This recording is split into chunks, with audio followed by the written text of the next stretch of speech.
And Wednesday will mark the start of a new year, and with it, new leadership within Peach County. After more than 4 decades in law enforcement and 20 years as sheriff, Terry Deese is set to retire. 41 NBC's Taylor Gilchrist sat down with Sheriff Deese to reflect on his career. The position of sheriff was here long before me.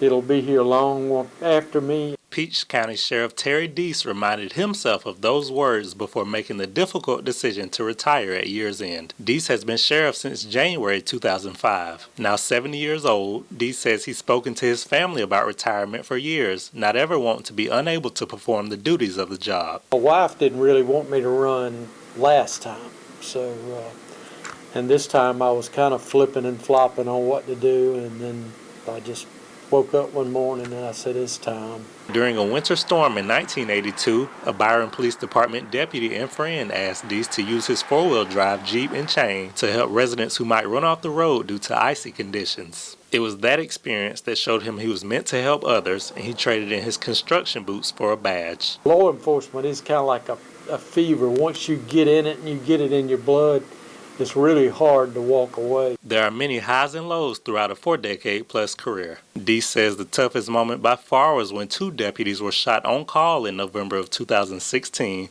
the first time Peach County had ever lost a public safety officer in the line of duty. I pulled up on scene and they were still shooting. The guy that shot our 2 deputies was shooting at the other officers that had arrived, and they were returning fire.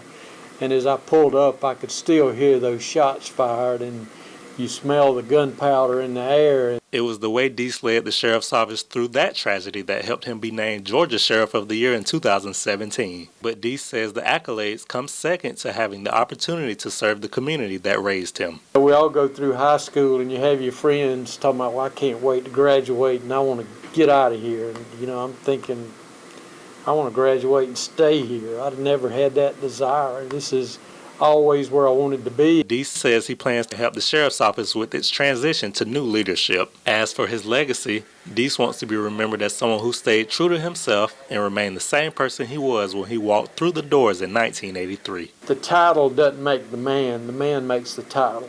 If people can think that I made a little bit of change, a little bit of things just a little bit better during my tenure, then it's been a success. In Fort Valley, Taylor Gilchrist, 41 NBC News.